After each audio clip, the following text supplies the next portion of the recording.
Okay, good morning everyone. It's 2 minutes past 8:45. So guess we have to start na, no? So camera on nga muna saglit, kapatid, no? Ako, I'm having problems, no? But I want to see you guys muna just to see if you're really there. Camera on muna, kapatid, no? Sige. Okay. Now I can see you again without the mask, no? Okay. So hopefully in the second semester, we get to see each other more often, no? Yun nga lang, baka nasa hospital ako tapos kayo nagjo-duty na, no? Okay. Nagjo-duty na kayo, di ba? Tama ba? Saan ba yung mga duty nyo? Sa Anyone? barangay po, sir. Sa barangay? You guys can answer, you can chat, no problem, ha? Asa mag-duty ka ron? Barangay po. Barangay. Asa na barangay? Sa mini forest po, sir. Iba-iba. Sa Piapi, sir. Mm, Iba-iba, sir. Yung Okay. grupo. Okay. Sige.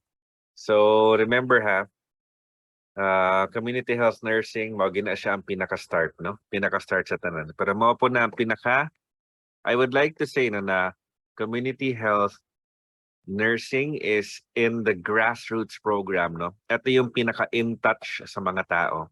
Alam mo, tipong masaya sa community health nursing. Pag ikaw nandyan, artista ka, no? Lahat may crush sa'yo, lahat ika-catcall ka, lalaki o babae, to the point na kahit wala kang ligo, paglakad mo pa lang, bagong no, nakaputi ka, lahat na Mr. Pogi at Miss Beautiful, no? Ganun talaga, no? Okay. Yun nga lang problema,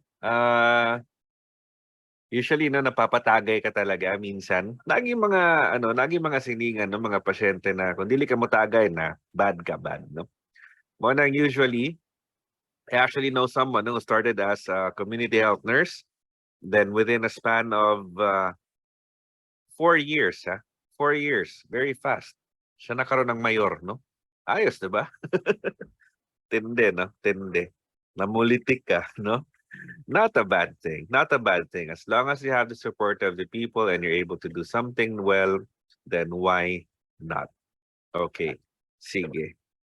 Ano pa, no? Board exam question. Anong purpose ng, anong purpose ng umbrella? Board exam question. Come on. Ano sabi sa inyo? Tsaka sa init and ulan. Sa ero, sir. Tama. Actually, it's for defense, no? Defense.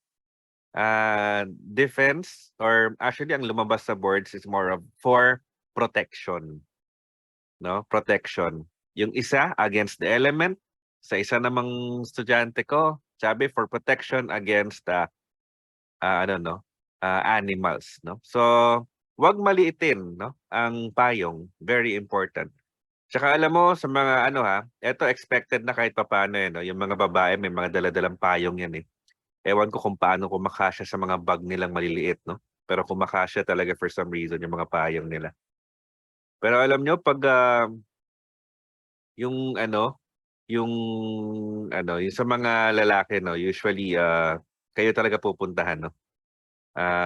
You're supposed to know how to use that payong. Remember that, no? Kasi usually yung dala nung babae na kumakasya sa mga bag nila, yung mga maliliit, no? But kailangan yung medyo pointed, no? Okay. Personally, I haven't used the payong against a dog. I have used it against a cat, no? Ni ambak, no? Gikan sa taas, no? But, yun, no? Na-protectionan naman ako. Okay. Buang namiming yun, no? Biglang tumalon. Hindi naman siya galit. Tinalunan niya lang ako for some reason. Okay. Sige. Second thing. I'm going to start off by saying na ayoko nang magalit, but please, I'm not really angry. I'm more like frustrated and disappointed because I believe na it's quite normal and it's expected behavior that we're not supposed to be talking during the exam. Do you know that? It's not a difficult thing to understand. No? And eto na, no? Again, nakausap ko some of my fellow instructors and they said I can give automatic 50 if I wanted to and save people the time of attending class para next semester na lang sila mag-bioethics ulit. But I don't want to be that person, no? So dahil ethics to, I will practice this. I will give you, kilala nyo na kung sino kayo, alam nyo, nagsalita kayo, alam nyo, nagkwentuhan kayo.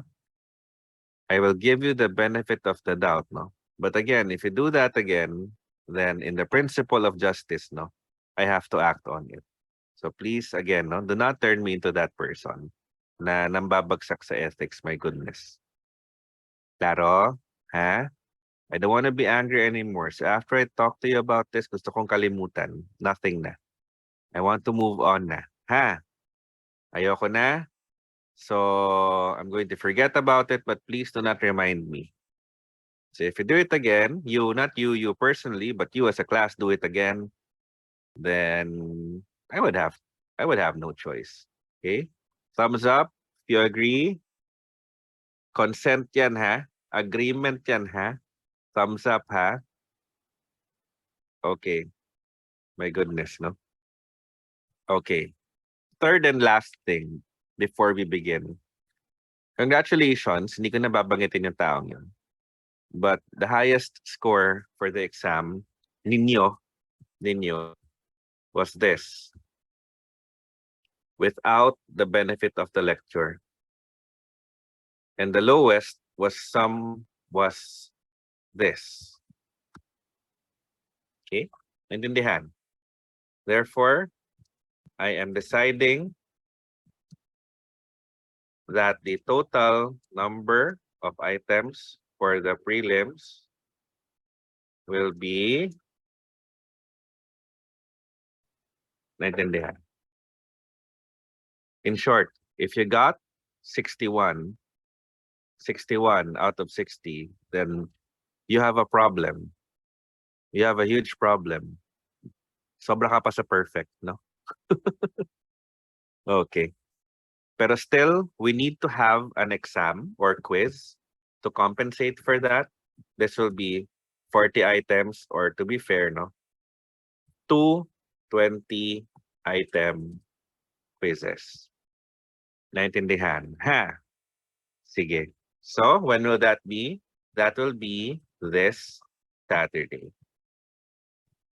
You have to decide as a class what time. It will only be 30 minutes. Bakit? Mabilis lang siya, I tell you. Okay?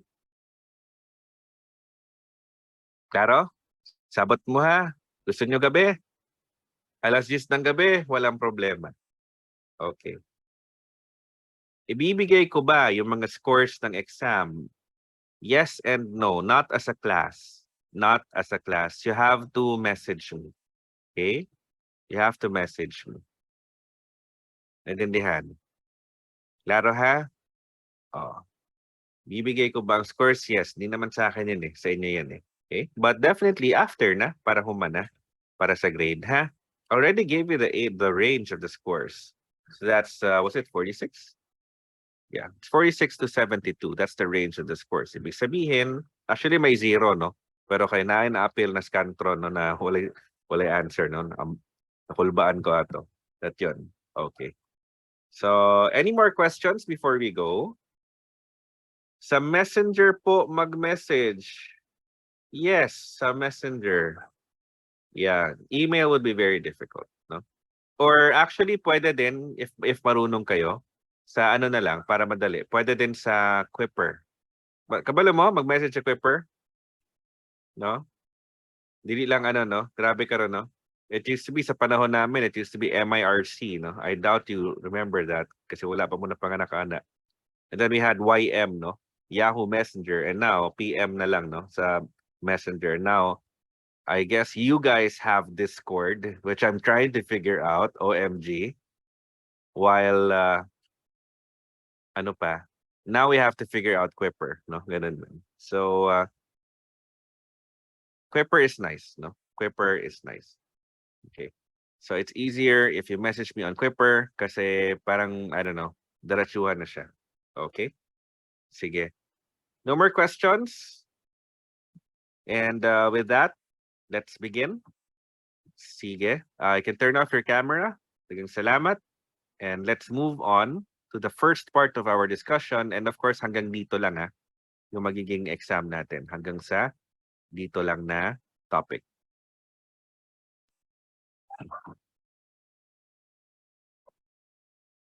Okay, here we go. So once again, good morning. Thank you for being here. I'm assuming that you guys can now see the screen as it's loaded. No? So far, the internet has been somewhat cooperative, so I hope that it's loading well sa inyo. So we're going to have our first part of the ethical principles here for this exam. Okay, or rather our quizzes rather. So for this midterms, actually, we're going to talk about a few things. Kasama na yung autonomy and the sakop na dito yung informed consent and patient's rights, beneficence, non-maleficence, veracity, fidelity, justice, double effect, stewardship, solidarity, totality, cooperation, and what is the difference between ordinary and extraordinary? And some people would say it's that little extra, but let's find out in terms of ethics. And believe it or not, we're also going to talk about personalized sexuality and what that means. So that is ethics. But first, let's go back muna to the prelim examination and let's find out ano nga ba yung mga iba-ibang sagot ninyo. So what we did was that we ran through all the papers ng Scantron for the entire batch. And what we did was we were able to see, or parang may graph, or actually naka-table siya, na lumabas kung alin yung numbers na most of the students or most of the batch was not able to get correctly. I don't think this was difficult for you per se, these numbers, but I just have to run this through you. Kasi nga, eto na may sabi ng data, but this is batch-wide, So tingnan natin ano yung mga, ano yung mga lalabas dito. Sige. Okay, so it's an act done by a person devoid of knowledge. What is this? What is this? Anybody? A, boy, cat, or dog? Can you guys type in na lang, Ano ba yung sagot niyo dito? Of course, this is going to be A, B, C, and D, So what do you think, type in muna kayo ng mga sagot ninyo. Is it A, boy, cat, or dog? And why do I say A, boy, cat, or dog, That's because when you're in front, kapag panahon nyo na, I don't know, time will come when you're going to be a speaker or you're going to be a CI or a teacher or whatever you plan to do in life, there's going to be at least, there's a huge chance na one day, you're going to be speaking in front of people. And when you ask them, A, B, C, or D, ang maririnig nyo lang is actually letter E, Ganun talaga. So that's why I say A, boy, cat, or dog kung sasagot kayo. But, okay. There you go. So, okay. Very good. So the answer here would be, nasa na yun? Ayaw gumalaw. Sige. It would have to be the act of man. Now, remember, hanggang board exam na ito, I want you to be very, very thankful. Because sa awa ng Diyos, salamat sa Diyos, na yung board exam natin is multiple choice. Now, what does that mean? Utang na loob, What that means is, ang sagot nasa harap mo na. All you have to do is identify it. Okay? Can you imagine if our board exam was actually fill in the blank or an essay? That would be more difficult. That would be crazy, So what am I saying here? Hanggang board exam na ito, for every multiple choice question, there's approximately maybe 4. There are 4 things you need to understand. One is, why is this the answer? And why the other 3 are not the answer. Yun ang importante doon. So for example, in this case, human act. Ano ba yung alam natin as human act? It needs to be, dalawa lang naman yung sinabi, but I added an additional one to make it easier for you, One is, it has to be done with full consent and full knowledge. Ibig sabihin nun, ng full consent is free from coercion. Okay? So, hindi pwede yon yung sagot kasi nga walang knowledge, di ba? So, immoral act, of course, what does immoral act mean? It means na you are aware of a particular set of standards, and that would be our morals. It's just that you reject those standards. In short, it does not apply to you. You don't like it, no? Bahala kayo dyan. And that's why it makes that person committing an immoral act. Kapag non-moral act naman, sabihin na lang natin no na although the typical example is putting on a shirt or choosing what to eat, no? Ang sinasabi is there is no moral aspect to it. But I believe context is important. So importante na lang dito is ganito. When it comes to non-moral acts, think about it as having very minimal or negligible na moral weight. Ganun na lang, no? Negligible or very minimal moral weight. Like for example, you're trying to eat what? You're trying to order some food. Ibig sabihin, you're just choosing your food, 'di ba? Yung kasama mo, sabihin na lang natin, sobrang konti-konti lang yung kaya niya ma-afford, no? Or pinipili niya lang by some reason na yung pinaka hindi siya high-end na food, no? Tapos ikaw pinili mo, kahit aware ka na andyan siya, pinipili mo yung pinakamahal na food na pwede, no?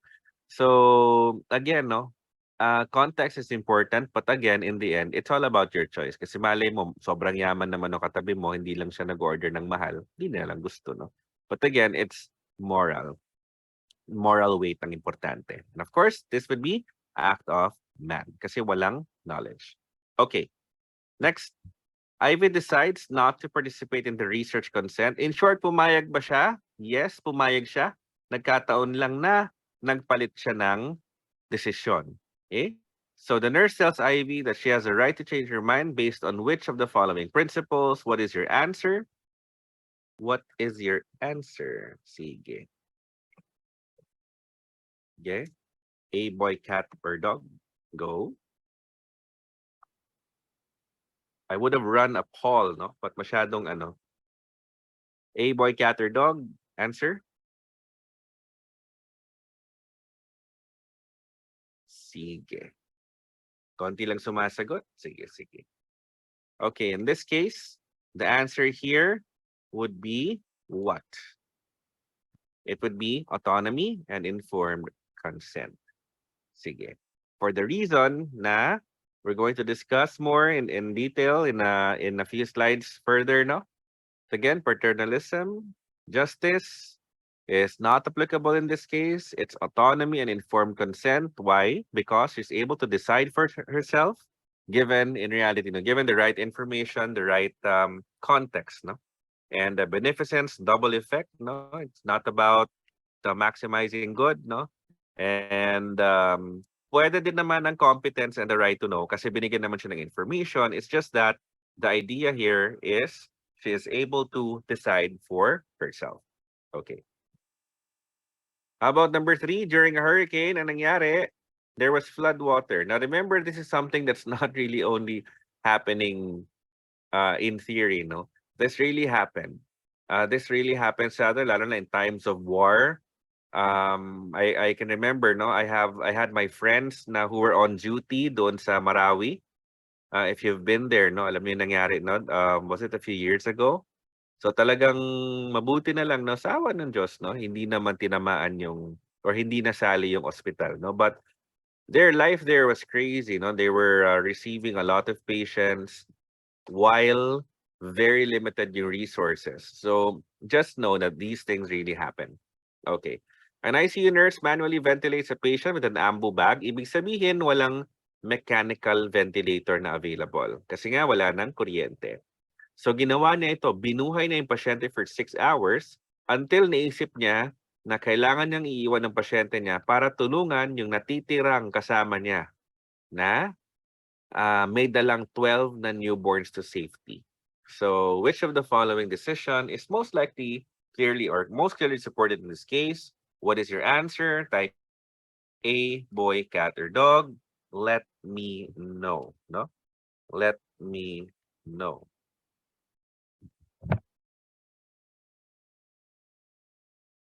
Yun. Okay, nagkakaiba na. Okay. Sige.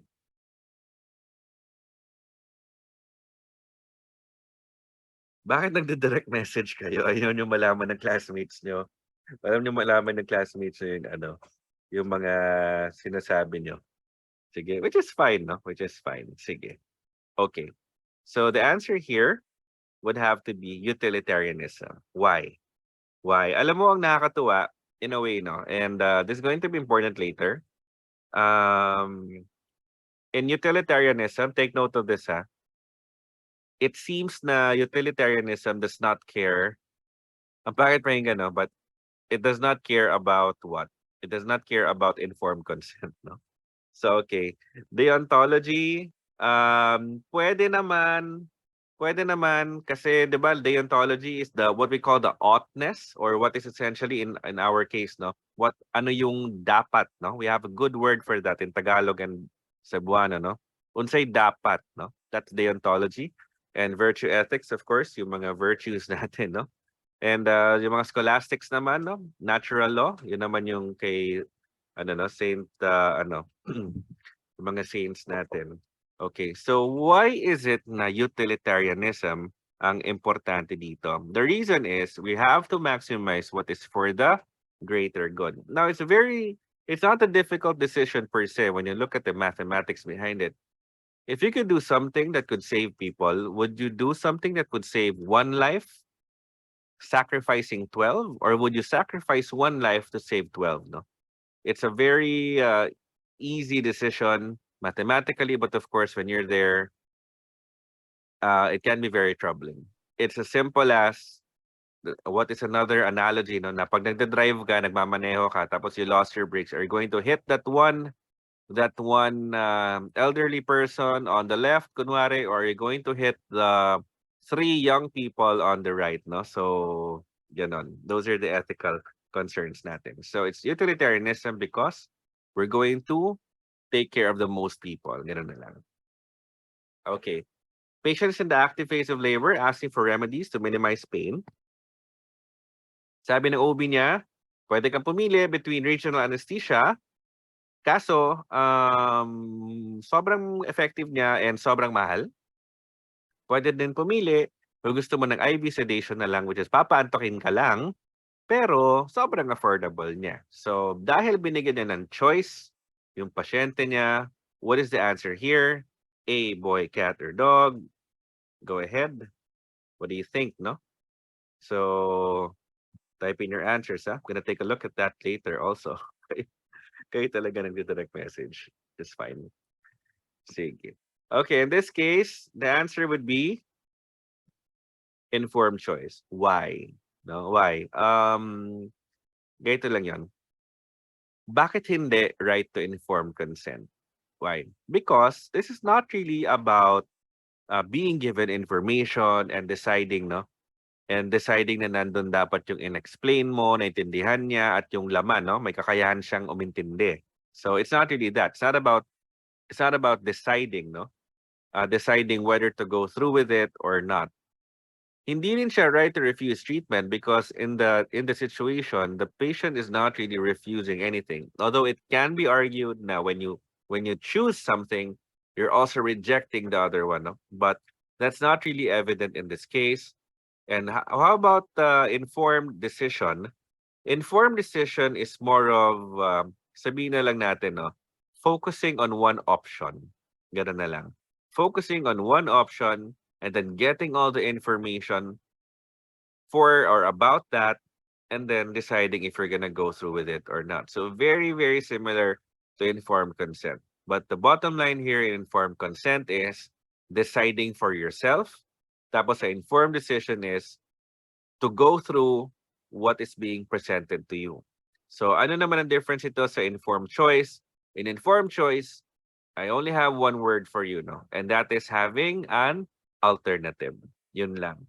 So dito pinapili siya and pumili yung pasyente, then that's it, no? That's informed choice. Okay. Last but not the least, after a thorough explanation on your illness, no, kunwari, no, diabetic patient ka, sabi mo, I'm going to have the below the knee amputation. Now, please know, now we have also an AKA. No, it's an above the knee amputation due to a gangrenous diabetic foot. Now, how does this look like? Think about a very, very long, and I'm saying long chronic wound, no? Na basa-basa, green-green, may lumalabas na yellow, tapos sobrang baho, no? Tapos yung ibang parts niya dry, no? Ganun yung itsura usually ng diabetic foot. So, sabi niya, umoo siya.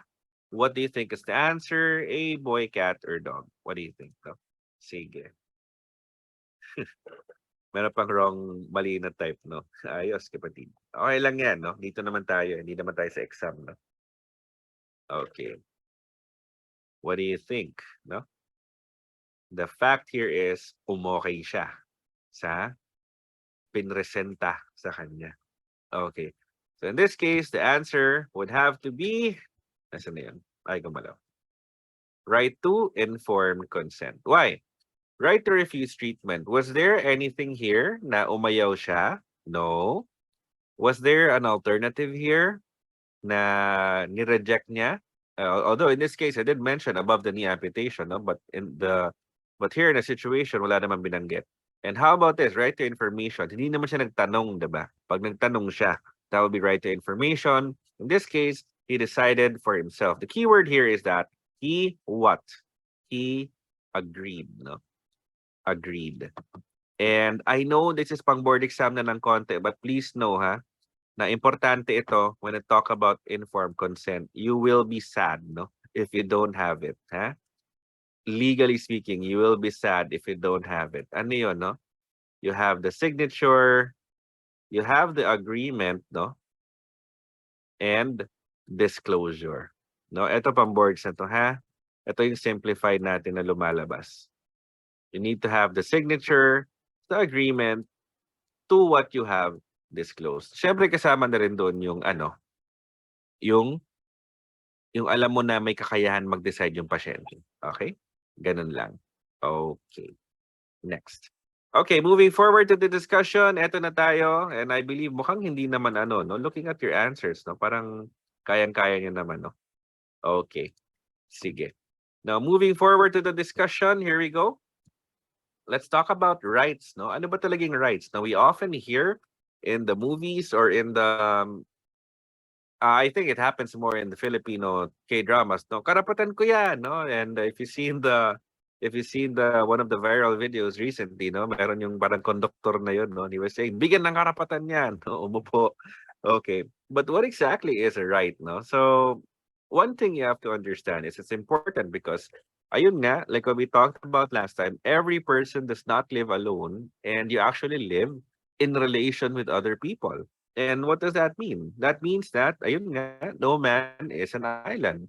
It's something na paulit-ulit na lang, no, na narinig natin. But sometimes you don't really understand what it meant. And what this means is, what, no? Hindi lang na you need help, but in this case, I want you to know na we are always living in the presence of other people, no? Or in relation to the presence of other people. And that is why, no, that man daw is a being with others in the world. Hindi siya being na may mga kasama, kundi it's not being with others, hindi yung you're choosing na sumama or kumakasama sa mga ibang tao, but you are an actual being always in the presence of others. I hope you got that, no? I hope that made sense. Okay. So, ano pa, no? Especially since after World War II, napansin nyo, no? There's been a premium on human life. Ito yung natutunan natin after the war because in World War I, in World War II, sobrang daming buhay na mga nawala, no? And even if you look at the wars before, paramihan ng patayan. Matira kung sino yung nanalo, sila yung mas maraming natira. Ganun yung concept ng war. But after that, tumaas yung value ng individual life. And therefore, in the context of bioethics, ang sinasabi nito is, human life is more meaningful and worth living only in the presence and help of others, in communion with others, and for the benefit of others. So ano ibig sabihin nun?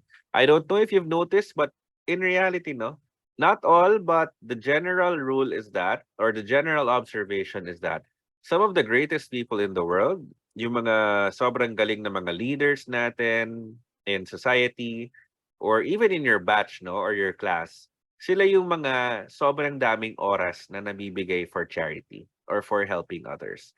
So they either volunteer for a different organization, no? I know a lot of people during my time who were volunteering for the Red Cross, volunteering for the Philippine Eagle Foundation kasi ang ginagawa lang nila noon, nalilinisan sila doon. They're just cleaning up the park and sometimes they get to prepare the food for the eagles and that's nice, no?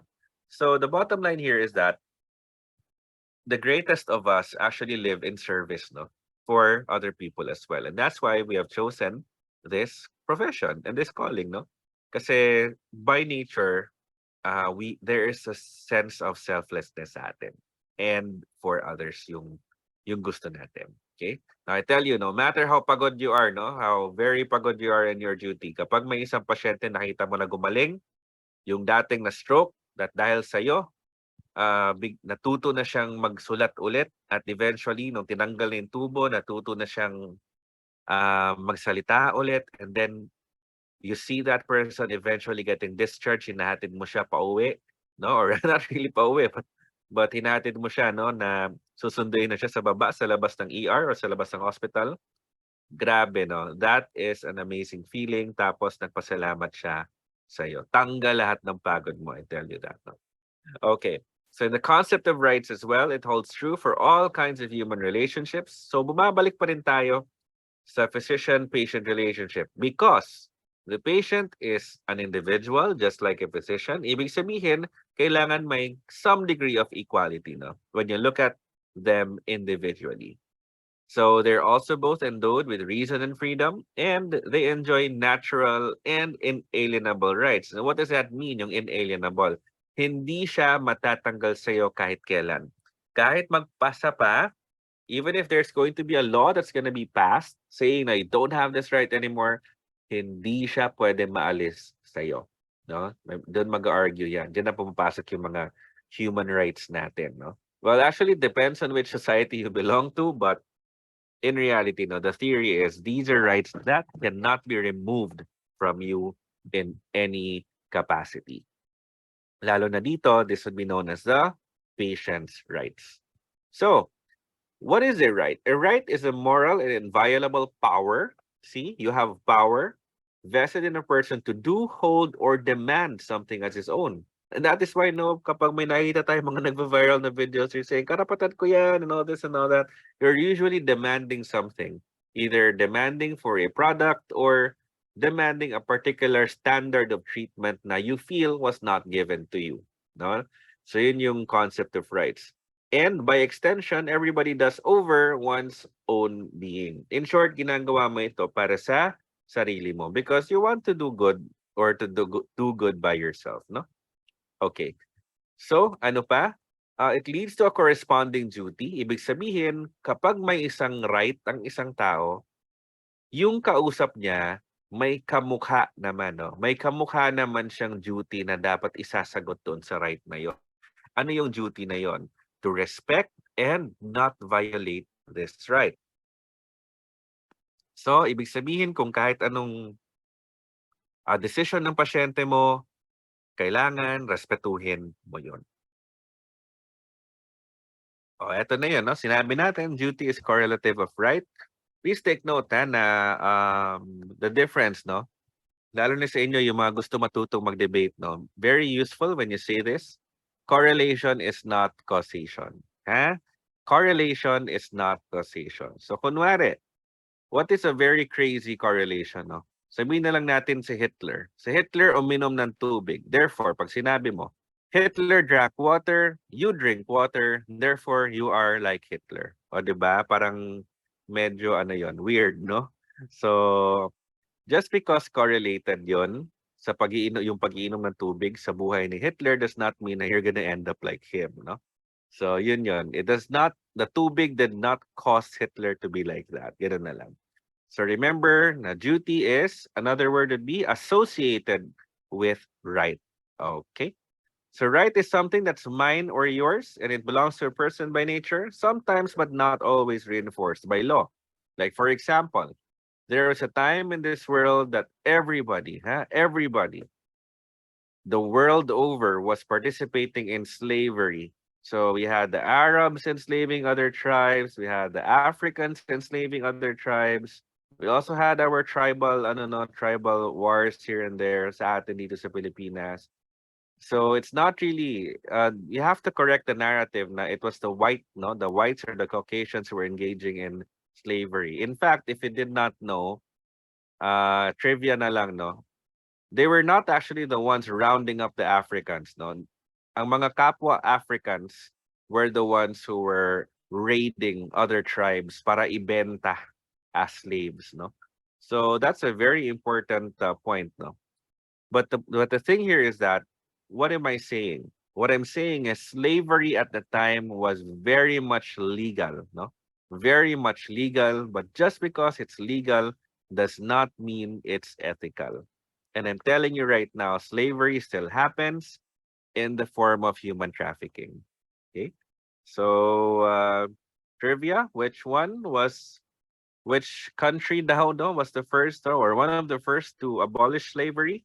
It was actually the United Kingdom, no, or the UK. Okay. So you can learn more about that if you want to. King George III, I think, or something, no? Okay. So remember, just because something is legal does not mean it's ethical. That's why we have to check our congressmen, no? Ano yung mga batas nila, no? So that's part of our duty. So what is duty? It's a moral oughtness or ano yung karapat dapat to do or omit something in favor of another according to a particular standard, which is the demand of strict justice. So this means that since the patient has a right to do or hold or demand something as his own, obligasyon natin na hindi pakialaman yon. Well, it is our right and our role na in a way to advise the patient to make sure that the patient knows everything that they have to know in order to come up with a decision. But still in the end, wag natin pakialaman. Kung ano talaga yung pinili niya, that's it. And this makes it possible for justice to be realized and established, meaning there is equality. What is the meaning of this? Ganito kasi yan. Back in the day, pag sinabi mong, and I guess, no, you can talk to your lolo, lola, or your parents about this, but back in the day, a few generations ago, kapag nagpakonsulta kayo sa doktor or sa kung sino man, no, usually, sasabihin nila, okay, Dok, kung anong sabi mo, gawin natin. Ikaw, mas nakakaalam ka, you're the expert, you decide what's best for me. And that is actually part of the paternalistic theory. Pero ngayon, iba na. Nagkakaroon na ng more say yung pasyente. So dati, sasabihin na lang natin na ang doktor ang mostly nagde-decide, di naman all the time, but mostly nagde-decide. Ngayon, it's going to be a shared decision. So shared decision making na. But then again, in the end, who ultimately decides, it's still going to be the patient. So nandoon yung equality. Kasi dati, medyo may power imbalance. Sabi ng mga iba, no? Power imbalance na yun, which is not really the case sometimes, no? Hindi naman siya about, I'm more powerful than you. Ako, nurse ako, mas may alam ako sa'yo. It's not really like that. It's more of knowing your role, knowing your expertise, no? But some people really think that's a power imbalance, and therefore we need to reduce that, no? And give more equality. So yun naman ang naging argument nila, and that's why we are here where we are today. So let's talk about the principle of autonomy. This is the basis of patients' rights. Now here's a tip.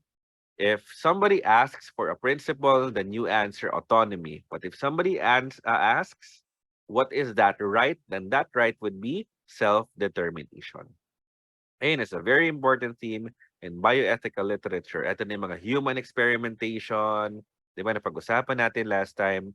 Kasi finally, may pagkakataon na mag-decide yung subject, no? Yung magiging subject of the experiment. Or hindi na pala siya subject na yon. Ano na pala? Participant. Okay? So remember that words have meaning. Words have power. Okay. Important consideration in discussions in the medical context. So we have different types of patients' rights. Again, ito na yun, a right to self-determination, but as a principle, it's the right to autonomy. right to informed decision, choice, consent, and refusal of treatment. Bakit na-capitalize yung O sa F? As a off. Okay, right to informed consent. What does this mean? What this means is you have the right to receive all the necessary information you need para makapag-decide ka based on your value system. Now, what does this mean? No? Ano ba itong value system na ito? Let's simplify everything. Hindi lahat ng bagay pantay-pantay ang ating pag-prioritize. Like for example, we have a patient na sobrang, sabihin natin, no, matanda na, sobrang yaman, but in the end, no, I tell you, kapag i-undergo yung patient ng dialysis or surgery or stays in the intensive care unit for a long time, most likely it's going to wipe out, no? It can really, the hospital experience, God forbid, no, can really wipe out a person financially. So, anong sasabihin naman ng pasyente na to? Sabihin niya sa pamilya niya, gusto ko na mamatay, or not really gusto mamatay, but more like, hayaan niyo na ako, ayoko nang mabaon sa utang kayo.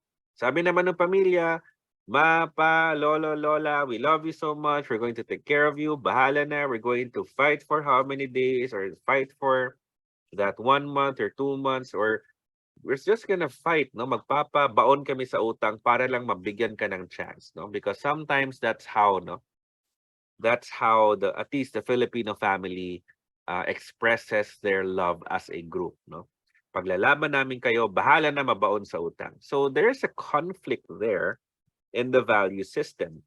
The patient is saying, I value your financial status, and kabila naman, we value your health regardless of what happens to our financial status. So yun yung sinasabi nating value system. But then again, when it comes to this case, information and diagnosis and treatment, yung pasyente ang ultimately mag-decide. Kahit mag-aaway-away pa ang mga yan sa harap mo, no? Huwag kang makikialam kapag ganon. Okay. It also refers to knowledge about or information about something na kung saan makapag-consent siya sa something na yon. And please take note, it has to be before treatment is administered. Bakit? For example, I believe we have a local incentive program or maybe it's a national thing. I'm not so sure about it. Pero if you do some family planning procedures na surgical, kunwari magpapatali ka, you call that a bilateral tubal ligation, or magpapavasectomy ka kung lalaki ka, no? Parang tumatanggap ata ng around 5,000. I'm not so sure about that, but I'm sure na may tinatanggap yung mga ibang tao, lalo na yung mga 10, 11, 12 na yung mga anak, no? Ganon.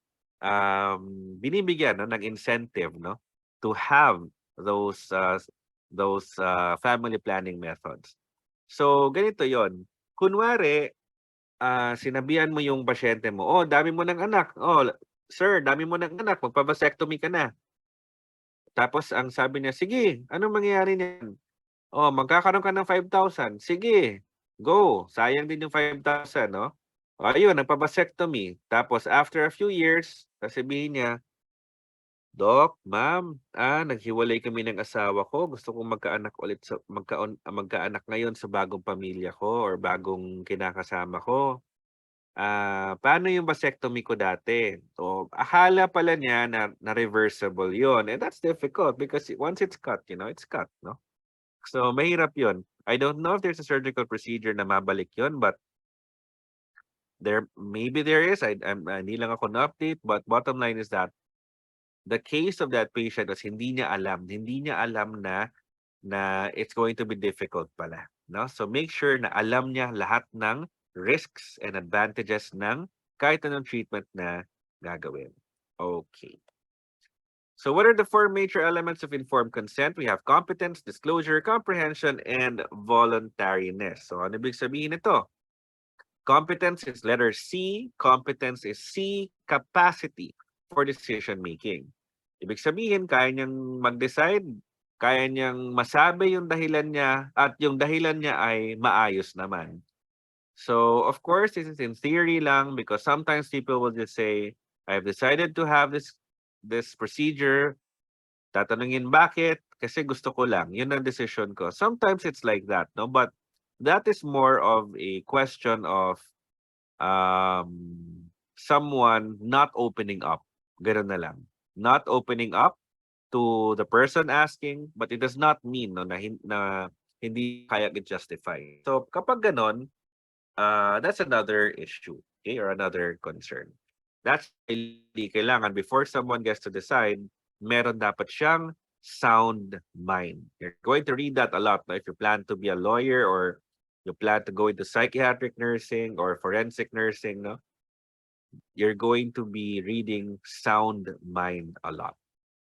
Okay. So kung kanina, meron bang capacity, kakayahan, ngayon, ito naman yung content, no? Ito naman yung laman. Tama ba yung binibigay mo na information and sapat ba? Like kunwari, nung kanina, binigyan nga siya ng information about the vasectomy but hindi nga naging sapat. Okay? Or at least that's what we assume because sometimes, no, sometimes patients can also just simply forget or hindi lang talaga niya narinig. Ganun lang, no? But in this case, we're just assuming na hindi nasabi sa kanya yun during the consent negotiation. Comprehension is the question of naintindihan ba yung sinabi mo? Like what we talked about, sinabi mo nga, may kakayahan nga siya, pero naintindihan ba? Yun. Baka naman bothered na bothered siya sa gastos. Pag sinabi mong 1 million yung surgery, tapos ito yung benefits ng surgery. Eh, dun pa lang sa 1 million, nag-stop na yung brain niya. Kahit naman siguro ako na mag-stop na yung brain ko kapag nakarinig ka ng ganon. Okay? And voluntariness, of course, ibig sabihin, own free will. And again, like what we talked about before, hindi siya pinipilit. In the Philippines, it's most likely going to be gunpoint or knife point or threat of harm to yourself, other people, and also your property. No? Ganun usually yung coercion na sinasabi. Kapag sinabi mong free will, dapat walang pagpipilit at that level. Okay, common types of consent. This is usually a very, very broad consent na itong admission consent. In short, if you've ever been to a hospital, chances are nakita mo na bago kayo inadmit or inadmit yung lola mo, sino man yung relative mo, ang daming papeles na pinipirmahan. Ganun din pag discharge ka, no? Although consent is more of admission, hindi naman siya, I consent to being discharged, no? Actually, hindi ganun. Blood transfusion, of course, depends on the religious sect, belief, kung papayag ba. Meron ding iba, no, na ayoko ng blood transfusion kasi marumi siya, galing sa ibang tao yan. Dirty, ganun din sila, no? And then you also have surgery. I had a patient, I'm going to ask later na lang, no? Na kailangan ng consent for minor or major surgery. And of course, like what Ivy said kanina, no, or did kanina, can she participate and say yes or just withdraw the consent, no, in the research? Okay, now here's an opinion I'm going to ask from you. Here's a situation. A 24-year-old female was rushed to the ER due to vaginal bleeding. So, this is me. No, this is me. I'm the surgical resident. Sabi sa akin, baka lang rectal bleeding. No? They were thinking na it was galing, no, galing sa puwet, no? Baka trauma daw nangyari. They were thinking na rectal yung bleeding. Upon checking, nakita namin sa surgery na, hey, this is not rectal, this is vaginal, no? So, tiningnan namin nauna kasi yung OB nagpapaanak pa sa taas. So, ayun, ni-refer namin agad, nakita namin na hala, sabi ng OB, in labor siya, no? And kailangan iakyat, gawin ng CS agad. So, intraoperatively, what happened to the patient? Lalo siya nag-bleed and bleed and bleed and bleed to the point na kinailangan na niya ng blood transfusion. So, usually around 500 ml na ito, sumusobra na ito, no? Although normally, around 1 liter ang CS na pwedeng mawala, usually, no? But in this case, the patient already had massive bleeding prior to the surgery. So, delikado talaga. So, ato ang nangyari, we asked the patient's significant other, pumunta siya kasi nauna yung babae, yung pasyente. Nagpakilala siya, sabi niya, I'm the boyfriend na meron kaming anak and we have been living together for 3 years, no? Sabi niya, wag na wag mo bigyan ng blood transfusion yan kasi bawal. Hindi namin matanong yung pasyente kasi under anesthesia siya. So, the patient eventually died of hypovolemic shock. In short, namatay dahil kulang yung dugo na nag-iikot sa katawan niya. And other details here, she was a Catholic and the partner was a member of the Jehovah's Witness. No? So very, very ethical concern. And both are legit, no? Here's the question now. Did the live-in partner have the ability to consent for the patient? And should the emergency team have given the patient blood transfusions? Yun yung tanong ngayon. So remember that in reality, no, the patient actually died after the surgery. Nasarado pa namin, but hindi siya umabot ng 6 hours sa intensive care unit. No? The medications were not enough to keep her alive. So, here is your question. Please, pakisagot. What do you think, no? What do you think? Did the live-in partner have the ability to consent? Is the medical surgical team accountable for the death of the patient? Pakisagot na lang. Knowing the patient wrote Catholic in her personal information, would you still stand by your answer in the first question? Should the emergency team have given the patient blood transfusions anyway?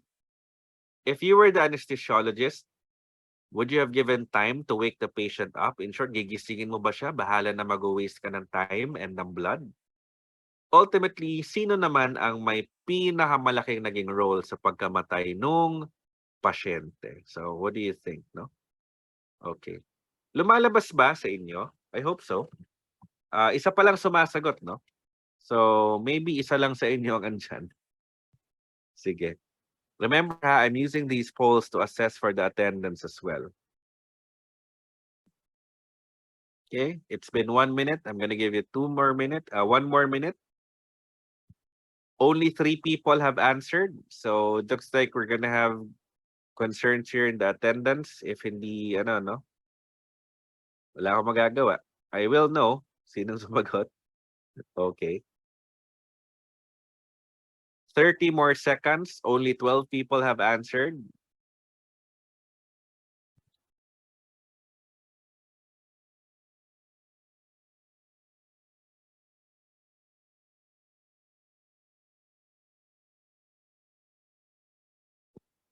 Twenty more seconds.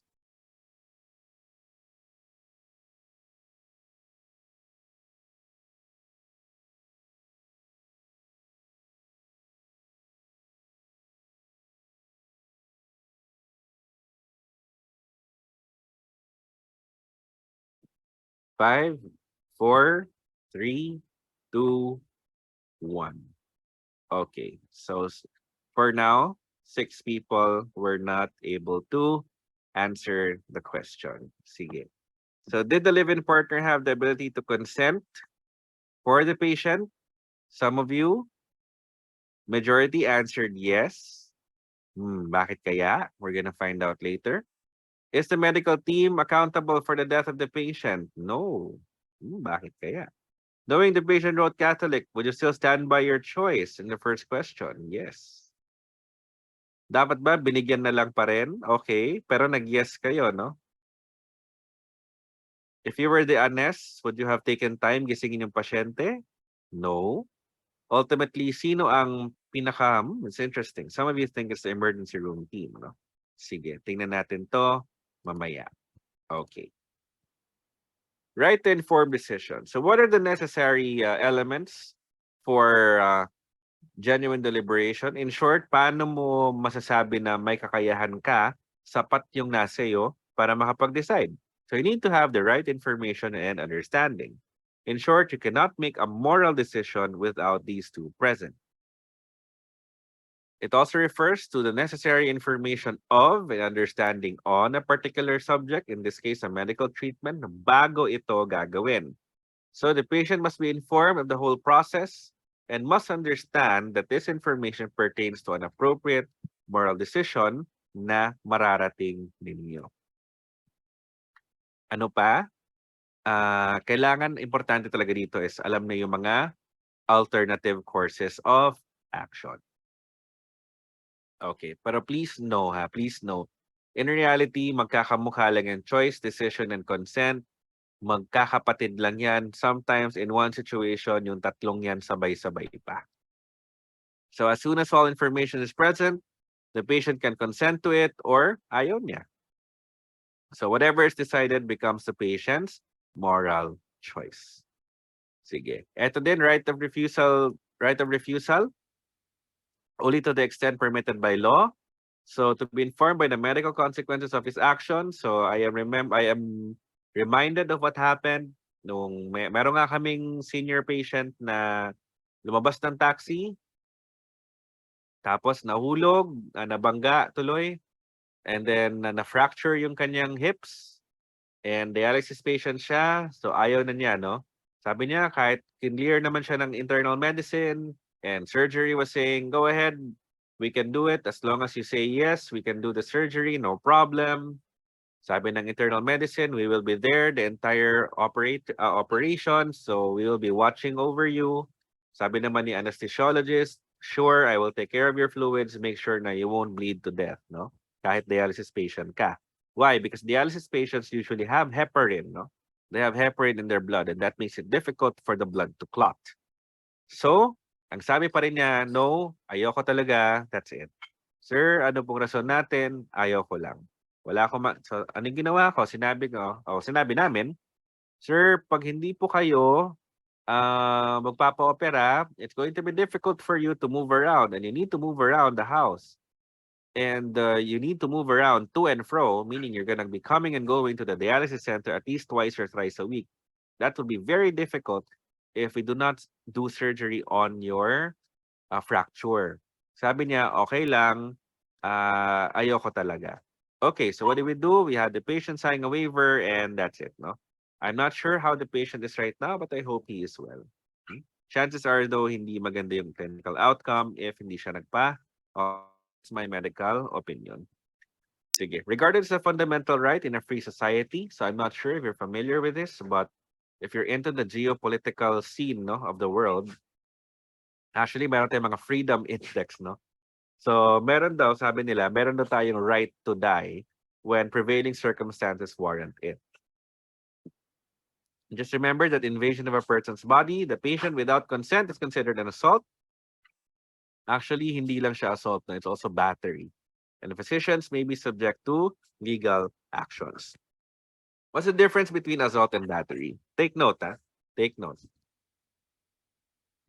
Assault is only the threat of harm. So usually assault is verbal, and then battery is kapag ginalaw mo yung pasyente. Pag may physical na, that would be battery. Oh, lumalabas sa board exam yan. Take note. Okay. So how about those times na hindi kaya mag-consent? Therefore, you need a proxy consent.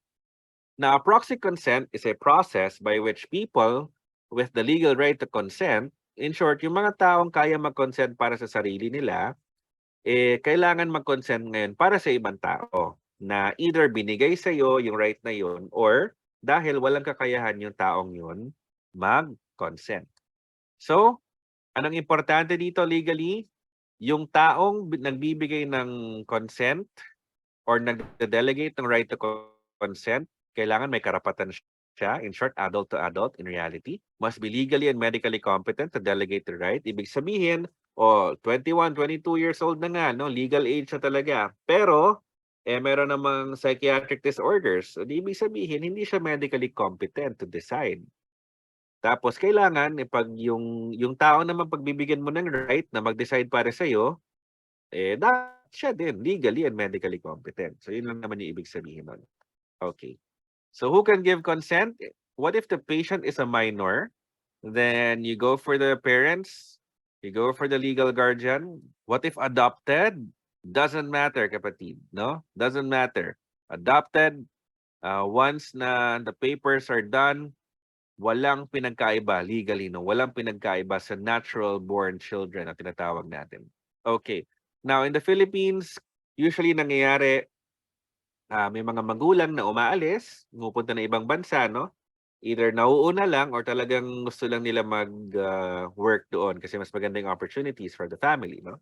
Yung iba naman, nauna lang para dadalhin yung families in the future. Bottom line is, usually yung children naiiwan sa legal guardian. Usually lola, lolo, auntie, uncle, no? Or whatever. Yun naman yung magiging tao na magko-consent para sa iyo if you are a minor. Unless the patient is emancipated. What is emancipation? Emancipation is essentially a process na hindi masyadong nangyayari sa Philippines but you can do it, na ang minor will file no sa attorney na I want to be emancipated. In short, I want to be hiwalay sa parents ko. In short, I will decide for myself. Yun na lang yung ending natin. So pag ginawa mo yon, then wala nang decision making power yung parents mo sa iyo. Okay? So that's not a good thing. That's not a wise thing to do actually. Now, what if the patient is unconscious? If the patient is married, you have to look for the husband or the wife. Now, if not, it's actually the parents and the children, if of legal age, and then the siblings. So it's up, down, and then lateral. Okay? I know you understand that already. It's superior, inferior, and lateral. Yan na yan. Parents, children, and then siblings. Now, what if the patient is in an emergency or an accident, rushed to the hospital without any companion? The reality of this is, i-refer natin sa DSWD yan. May mga social worker naman yung hospital. Pero kung for example, yung tinatawag natin mga homeless, yung mga tinatawag natin mga taong grasa, luoy baya, sometimes things really happen to them, no? They usually get dehydrated or they're so hungry. Napupunta sila sa hospital. So kapag ganito, we usually try to look for their identity, and if we're not able to do that, we decide for the patient, no? Lalo na kung unconscious nga. So the assumption there is that the patient wants to live. So I assure you na 99% of the time, when we try to talk to patients, gusto naman nila mabuhay, no? Yung mga nasa ER. So yun. Yun namang 1%, either sinadya nila sa sarili nila yon because they are depressed. So the assumption is, ayun nga, we have to act to their benefit. So yun na yun. Okay? So in the Philippines, now this is going to be very tricky because I'm not sure if the update na ba yung laws natin. But please try to look for the next of kin or the legal guardian if the patient is comatose or obtunded, meaning hindi na kayang mag-respond sa stimuli. Pag sinabi dong blind or illiterate, no, depende because we can actually talk to the blind patient, no? Pwede rin sila mag-braille. They can also read, no? So may mga ganon-ganon. So just know this in theory na ito yung nasa Philippine context, no? Yung underage, of course, kasi minors, and that's not language, no? That's language barrier patients, no? I've tried having a patient. He was mainland Chinese. Wala talagang kaalam-alam na Tagalog, no? But salamat sa Google, no? They were able to communicate. Nakakatuwa. May translator yung Google para sa amin. So abuti na lang may technology. Okay. Limitations of the patient's rights. It does not include the concept of the right to die, no? So kanina may right to die, sabi ng freedom people, na freedom-loving advocates. But here in the Philippines, no, if you really look at it, the patients do not have the right to die. If moribund, ibig sabihin, terminal na, mamamatay na, does not possess the necessary mental or emotional stability to make a choice. So, yun, usually may mga consent na yan. And it's also not absolute. Bakit? Kasi nga, kasi sabi niya, sige, patayin niyo na ako, yung mga ganun. Hindi pwede yun, no? Kasi nga, dahil dun sa Hippocratic Oath, I will keep them from harm and unrighteousness. Sorry, those are my dogs.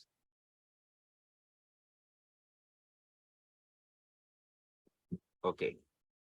Now, we're gonna have a 5-minute break saglit. Okay? See you in a bit.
Okay, it's 10 o'clock, so we're back.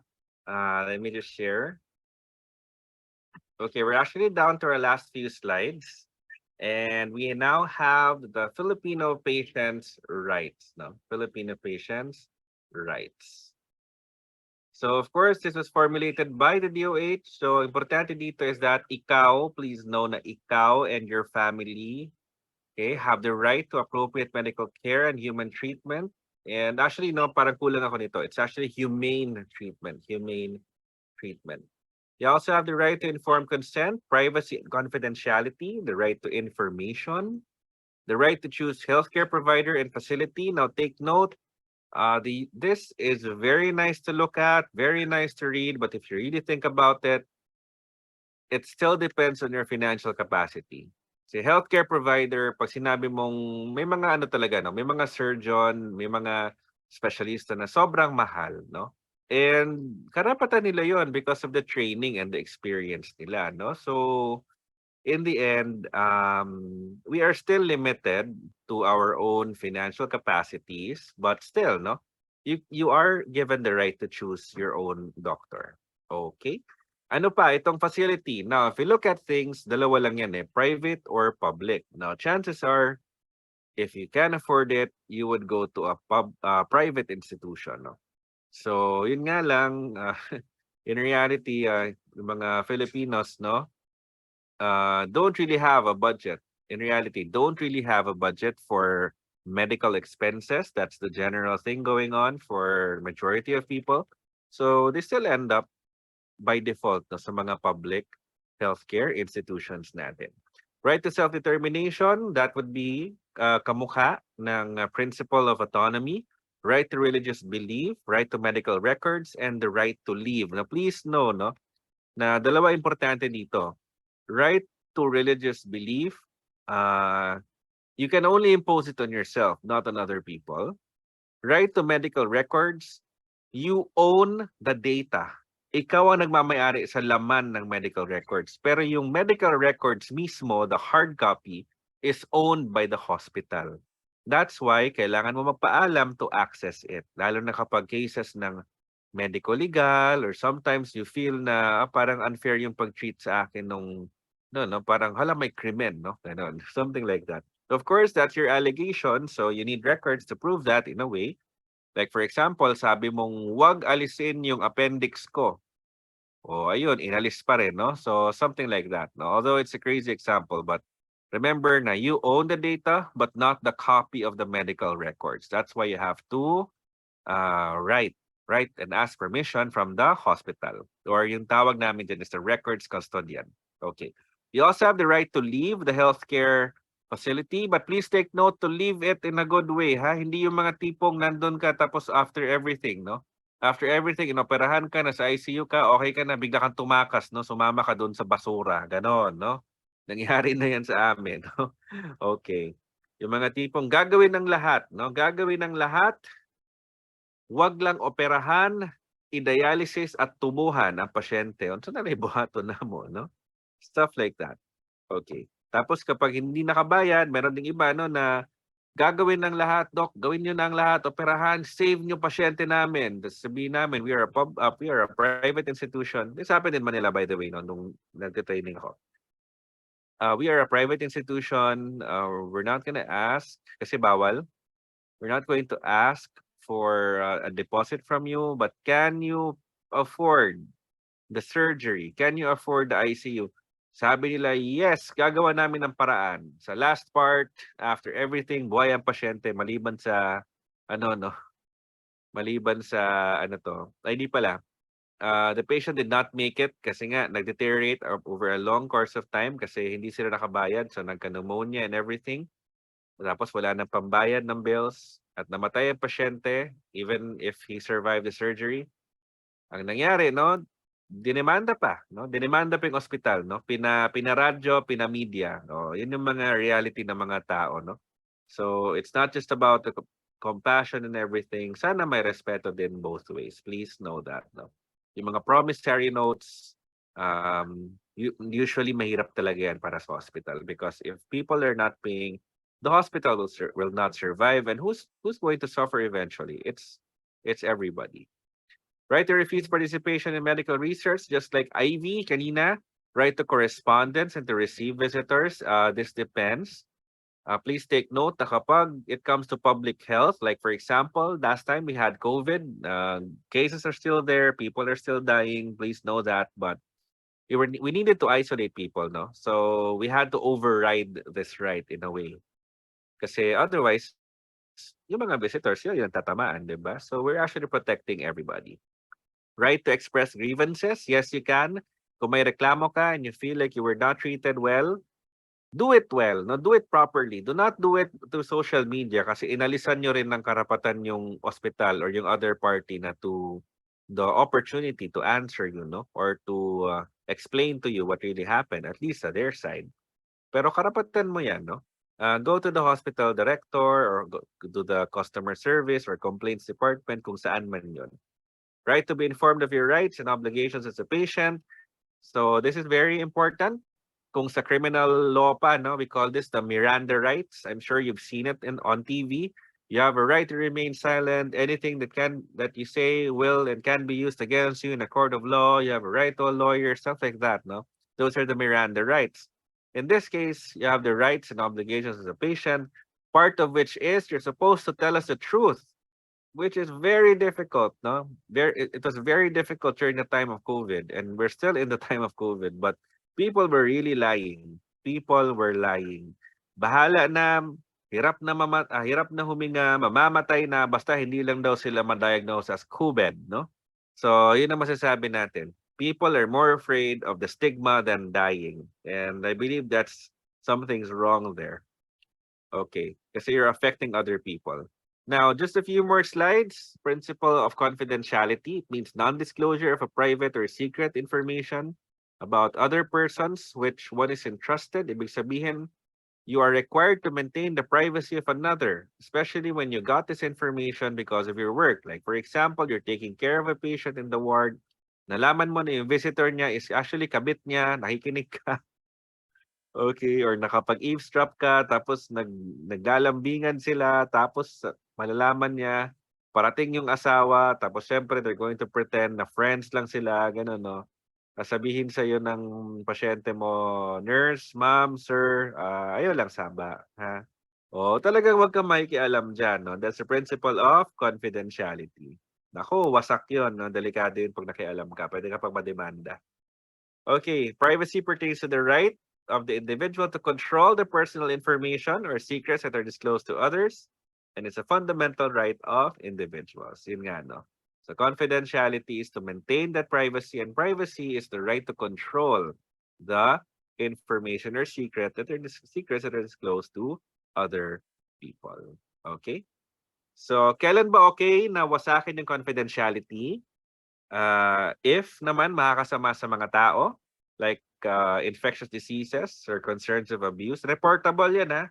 Pag merong babae na pumunta, or anybody actually, but we have a special law protecting women kasi, no? Yung violence against women and children.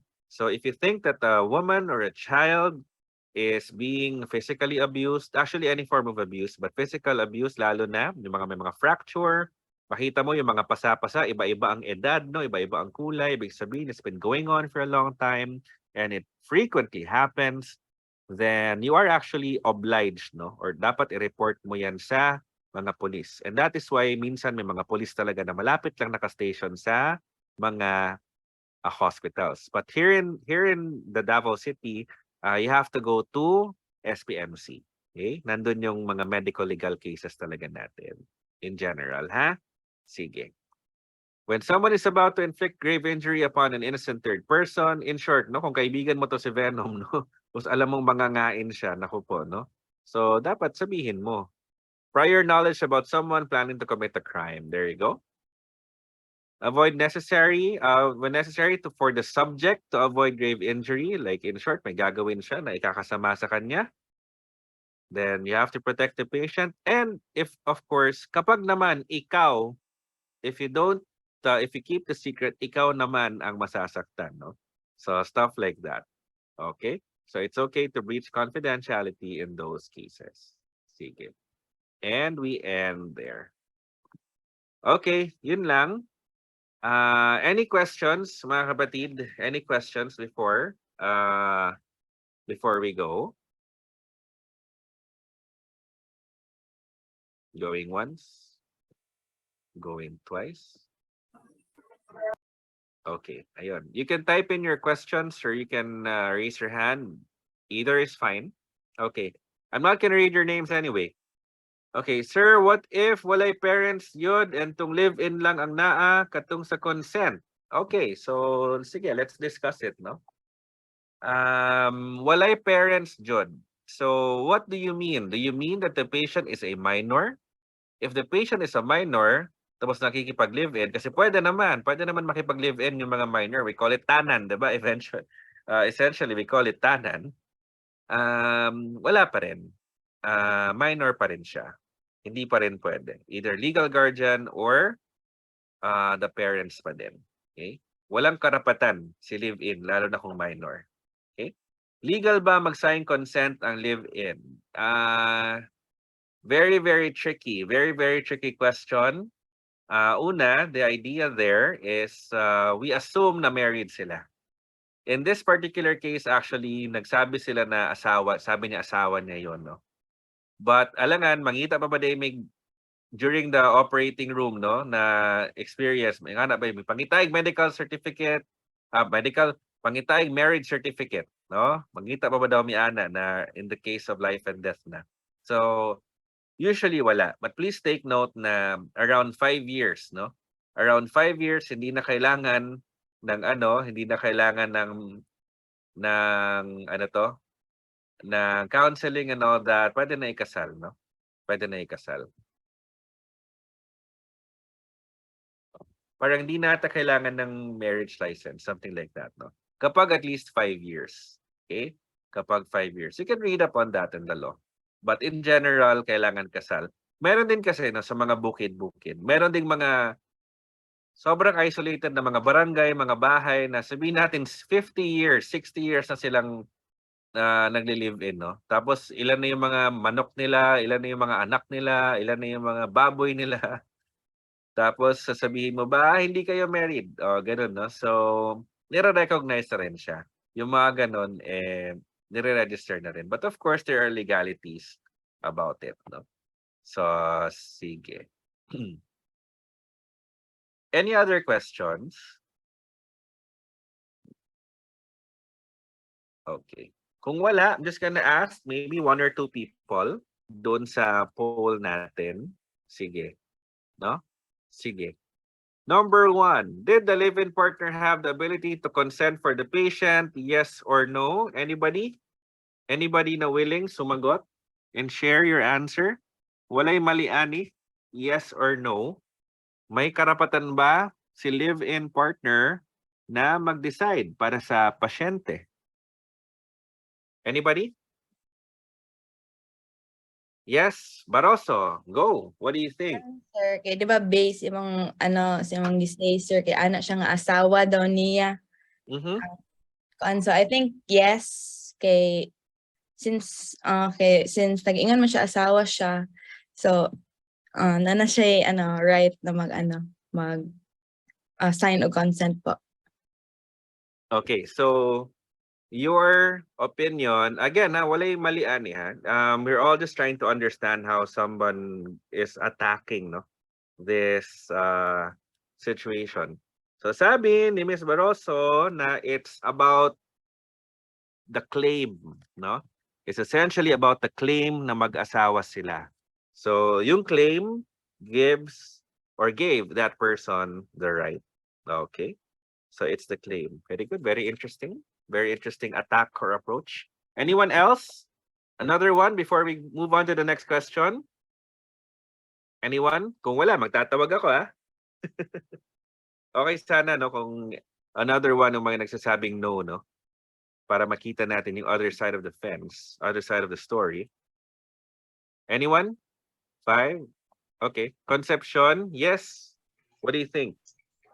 Nag-yes din po ako, sir. Kay Mm-mm. murag emergency naman to. So, murag ang live-in lang ang na-assure. Murag siya lang ang nag-represent para sa patient po. Okay, that's fine. It's so yung kanina is more of sa claim na mag-asawa. Sa'yo naman is more of the availability. Sige, very good. Okay, next question. Accountable ba for the death of the patient? Ang medical surgical team kami. It's okay. You can tell me what you think. No, hindi naman ito personal. It's the team kami, part of the team. Yes or no? What do you think? Anyone? Maliban doon sa, sige, dalawa, okay na. Maliban ta sa kaninang 6 na ngayon 4 na lang, no? Na hindi sumagot ng tanong. Magandang umaga pa rin sa inyo. Anyone? 5, 4, 3, 2, 1. Librero. What do you think? Accountable ba si surgical team, medical team? Yes or no? Librero. Sir, for me, I don't think accountable po sila kasi parang based sa discussion kanina, kayo nag-follow lang po kayo dun sa parang yung, di ba kayo nag-claim na po yung isa na person na asawa po siya. So, Mhm. bali, parang ang medical team kayo nag-follow lang po noon. So, for me, hindi po. Okay. Sige. So, sinunod lang yung protocol. Okay. Sige. Next. Sige ito. Paulino, Charina, or is this Jarina? What do you think?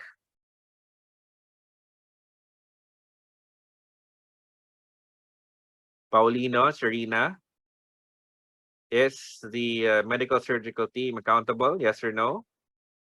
5, 4, 3, 2, 1. Okay.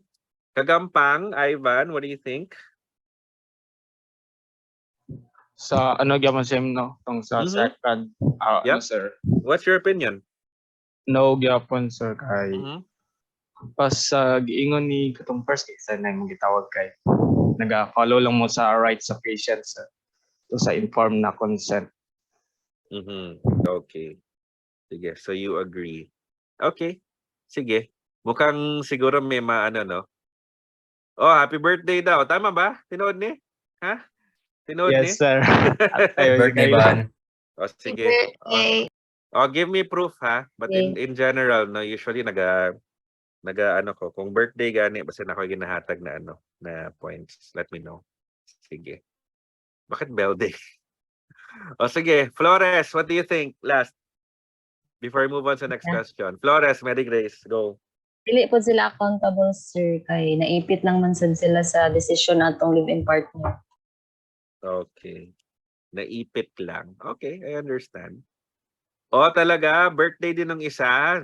Bantay bitaw. Sige, mamaya Sige, number 3. Knowing na Catholic ang nilagay niya, would you still stand by your answer in the first question? Anyone? Hamero, what do you think? Sa ano Ano po, muna yung answer mo sa first question and ano, magbabago ba or hindi? siguro magbago po sir kasi sa atin po sa Catholic is okay lang po sa atin ang blood transfusion. Okay. So, magbabago. Okay.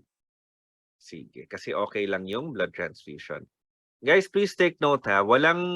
Kahit yung sitwasyon talaga, walang tama o mali doon. Walang kasalanan talaga doon. No? Yan na pinag-uusapan natin yung ethical principles behind it. Okay. Sige. Bretanya, what do you think? Sa akin po, yung first answer ko po is, yung number 1 po is yes po. Mhm. Ability to consent for the patient, yung live-in Mhm. partner po. And then yung sa third question po kay yes din po. Standby ka pa rin. Okay. Opo, Kasi, Kasi yun po, like, yung may ibang culture po ata yun na bawal po talaga ng dugo. Pero yung sa atin, Mhm. okay lang man po. Ay, sa Catholic po, okay lang man po. So, standby pa rin po ako sa answer ko po. ayos. Sige. I don't mind. Good. Okay lang yan. Guys, importante ha, may sarili kayong isip ha. Yun ang importante. So, all the answers here are taken really well. Okay. So, number 4, should the emergency team, dapat ba binigyan ng blood transfusion pa din? Sukal dito, yes, what do you think? Yung sa ano po, sir, yung Catholic po. Take note na umayaw ha. Umayaw yung yung significant other niya. Dapat ba binigyan pa rin? What do you think? Ng consent man po, no? Umayaw sa consent.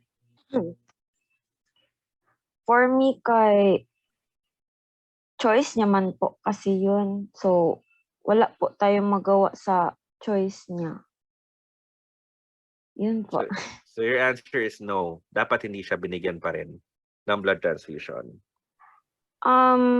Kasi ano man, right man din ng yung di ba gidelegate sa kanya yung kasi parang unconscious na or hindi na makadecide yung patient para sa kanyang sarili. So, hindi pa rin po kasi gi-decide man talaga na hindi, and duty din po ng medical team na magsunod sa gusto ng patient or yung kanino gidelegate yung right po. Okay. I understand. Sige. So, please take note ha. I know what you mean na na-delegate, pero usually delegation is active. So, hindi gising yung pasyente, but I understand what you mean na by victim na lang of situation parang na-delegate, no? Okay. Batiaw, or is it Batiaw? What do you think? Batiaw po, sir. Batiaw. O, sige, go. Say opinion na to. 50-50 ko, sir, kay Go. It's fine. pag kung kailangan talaga ng blood transfusion, if doctor ka talaga, I don't know if pwede po talaga if makadesisyon ng Ikaw, Makadesisyon what if ka you lang were eh. there? What if you were Yeah. there? 50-50 gihapon, sir. If no, we should respect na lang ang decision sa iyang sa ilahang kung ano sa gusto nila, respect na nato, sir. Pero if yung doctor ka, if gusto nimo ma-save yung patient, if need talaga ng blood transfusion, maggawa ka talaga ng paraan siguro, sir. Okay. Save the patient. Okay lang. Dawatan ako na. Good. At least na you're entertaining the other side as well. Okay. Last few. If you were the anesthesiologist given the the emergency situation, gigisingin mo ba yung pasyente? Bahala na you waste mga 15 minutes of bleeding para lang tanungin yung pasyente. Yes or no? Razonable? No po, sir. Okay, what do you think? Why? Kaya sir, na kailangan na to sa imo pampapawon or kung para lang i-ask yun na to ng lang, sir. Okay. No. Sige. Okay. How about si Fabiania? Fabiania, what do you think? Sir, no po, sir. Okay, Kay- how come? Kanang feel na ako sayang ang oras, tapos murag kanang possibility lang ba nga mas dili mo mata after 15 minutes baron, tas sayang oras. True. Actually, totoo yan. Hindi siya guarantee talaga. No? Naay risk of dying yun ha. Naay risk na dili ka mata when you undergo anesthesia. Very, very low so far sa awan ng Diyos, no? But nagay chance. Okay. Kane, I'm going to ask maybe at least 5 people, no? Number 6, ultimately, who played the most important role in the clinical outcome? In this case, ang pagkamatay ng pasyente. Maghanoy, what do you think? Kinsa kaha and how come? For me, sir, kaya ang emergency team, sir. How come? Nga naman. Kay kwan man, sir, dito man siya namatay, sir. Niya kuha naman tanan na may consent kunya approve naman tanan sir. Okay. Kunya, Kato lang? Yes sir. Okay. Sige. Tama naman. Pwede naman talaga. Okay. Tabsing.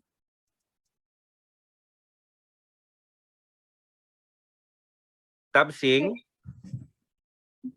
Donaire next. Tabsing, yes, what do you think? Kinsa ang most nag-play og role ani sa nahitabo sa pasyente?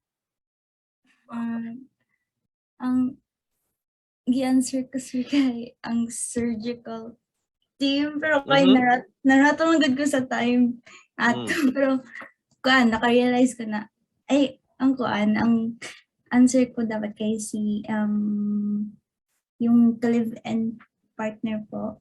Okay, how come? Ngano siya man? Kasi po di siya pumayag sa blood transfusion and knowing the consequence po if na-explain for example the thought that there is a chance na mamatay yung partner niya ang con pa rin parang ano yun Go. hindi pa rin siya pumayag sa blood transfusion although I know na ano siya against sa kanilang religious belief pero Okay. Kumbaga kasi mas direct yung role niya. Yun yung sinasabi mo. Sige. Donaire, yes? What do you think, Donaire? Sa akin, Sino sir, kaya? same po sa kanya, sir, live-in partner ko. Kasi hindi man ang emergency room team, pero they did their best naman po to like provide yung first, para makasurvive ng patient dyan na. So, the team din, nag-rely lang man sila sa atong decide atong live-in partner kay ang patient is unconscious man sa. Since wala dito sa work ang live-in partner sa itong blood transfusion, even though kabalo siya na nato nag-suggest gani ang medical team na mag-blood transfusion kaya aron makasurvive yung partner niya. Kung naman po siya na-Catholic, para may iyahan naman religion, iyahan ang sarili lang wala naging selfish sa service. Sa iyahan ako ni cancer, sila yung nakasalato. Okay. Sige, inisip niya ang sarili niya, kumbaga, yung beliefs niya, hindi yung sa sa asawa niya. Sabi niya, no. Okay, I understand. Okay. We have two more, Librero and then Villodres. Sige, Librero, what do you think? For me, sir, I'm not sure kung like ako ang answer ko talaga sa poll kanina is ang live-in partner. Pero right now, I'm not sure between lang po siya sa surgical team and sa emergency room team kasi Yeah, you can change your mind. It's fine. Go, let me know. okay po. So kasi parang naisip ko po na ang ER team po sila ang pinaka first na mag-receive sa patient ganon. So parang sila ang parang mag-gather ganun ng information about sa patient. So doon po nila malaman yung like anong religion niya ganun na later on pa nalaman na Catholic pala talaga siya. Then surgical team, I think dito na sila ang action talaga nila or ang important sila kaya dun sa talaga yung what do you call this, parang doon na sa gina-operate ang patient na critical na siya, ganon. Kasi sila ang merong contact with the live-in partner. Parang i-ask talaga, mag-gather sila ng information, sir, bakit pala bawal talaga magbigyan ng blood transfusion ang patient dahil ba to sa religion niya or sa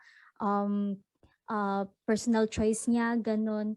Tapos parang from time to time, syempre hindi naman yung diretso na mag-hypovolemic shock tapos hindi ma-inform ang boyfriend niya po na hala critical na siya ganun na if hindi natin transferan ng blood ngayon possible talaga na mamatay ang patient. So ayun po, parang through the parang information gathering and parang maano din ang boyfriend po siguro nun ba na ma-inform siya na hala kanang need na talaga ng blood transfusion, parang nasa kanya din po yung decision. So parang for me since ang live-in partner kaya nasa kanya man yung consent na ganun kay hindi man conscious ang patient. So I think mayroon din talagang important ang surgical team yung nila yung communication with the live-in partner po, sir, for the consent ng blood transfusion. Yun lang po. So in short, it's like the perfect storm. No? Pero I would like to recognize na you're the only one who has natanong ko na rin to sa kabila other sections, even other classes, no? You're the only one so far who has focused on data gathering in the first level, which is very important actually. Okay, so good job doon. Okay, Villodres, yes, what do you think? Kinsa man gyud? Case to case basis siya, sir, pero Mhm. karon kay sa case karon is for me isala sa significant other kay ang ano lang man, ang purpose lang man sa healthcare provider is what is best for the patient, which is mag-blood transfusion. But since dili unable man, unconscious man ang patient maghatag og consent, so mo to ang proxy. But since wala man niya gi-allow, sir, wala man siya naghatag og consent. So after all, my rights then, so kailangan po di-honor sa healthcare provider ang decision sa significant other po. Tama. And that is exactly what we did, no? Sadly, namatay si pasyente sa intensive care unit. So, ano lang yun, no? So, very good. Good discussion. You talked about the claim of the legitimacy of sa pagiging asawa na lumabas din yung claim na sino ba talaga, no? Yung may decision making power. Lumabas din yung communication, dapat na nasa ER pa lang alam na Catholic siya. Kasi here's my assumption here's my assumption. Handwriting ng pasyente yun na Catholic So ibig sabihin, most likely, if ever man, kasi hindi ako member ng Jehovah's Witness, so if ever man na may proseso sila, most likely hindi pa siya natapos, if ever ganun, Kasi she still identified herself as a practicing Catholic. At least, no, it deserves to be said, no? But, yun. But, actually, walang mali dito, no? Walang mali talaga na mali. It's more of a matter of accountability. Okay. So, okay. Any more questions before we go? It's 3 minutes past 10:30, no? Overtime tayo ng 3 minutes. 5, 4, 3, 2, 1. Okay, ako yung nakapangutana. Birthday kita rin sa lidog ni Kalios. Tinuod ha? Ang Tinuod. gagawin, sir. Yes, Okay. sir. Okay, tulo naman ni Triplet Sir. kami, sir. Sila. Triplet, sige. Okay.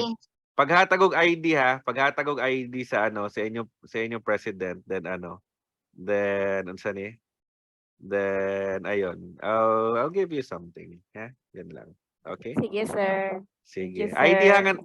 ID pero walay birthday, binuang diha, no? Kanang tarong Sige. Okay. Kuan, sir, school ID. Naman, birthday sa Basta na ay likod. birthday. Basta na ay sige, sir. birthday. Okay. Tama ning ingon ni Kagampang, no? So, sabay mo gibuhat. Very good. Okay. Magtuon mo this year, I think, no, kung paano mag-calculate ng date, no, ng tinatawag nating due date, no? Tinatawag nating due date ng mga buntis, no? Okay. Due date. Sige. Okay, so with that in mind, daghang salamat. Please remember, no, na sige na, I forgive everybody sa inyong behavior, walay problema. Or please, ay natuos ba? Kay gusto na ako nga lipay-lipay lang ta. But then again, please, it's your responsibility to let me know kung kanus mo mag-exam. I prefer Saturday. Let me know the time, 30 minutes lang. I will keep it open for maybe 45 minutes or an hour, pero please, let me know unsang orasa. Kaya kabalo ko na mag-duty pa mo, no? Mag-iwas-iwas pa magtagay o mga tuba nga tag 5, tag 2, no? Ana gina sa community. Okay? So let me know. And FYI lang, I will be out of town tomorrow until Saturday. So I will be administering your exam while I'm out of town. Okay? So yun lang. Kung yun na, dagang salamat. Thank you for being here. I appreciate your input. And I hope to see you next time, no? Ayaw lang ng sa bar, wala tayo tagdanay, ha? Okay, sige. Okay, sige, ingat kapatid. You may leave and have a good day, ha? Have a good day. Goodbye, sir. Thank you. Bye, sir. Thank you po. Sir.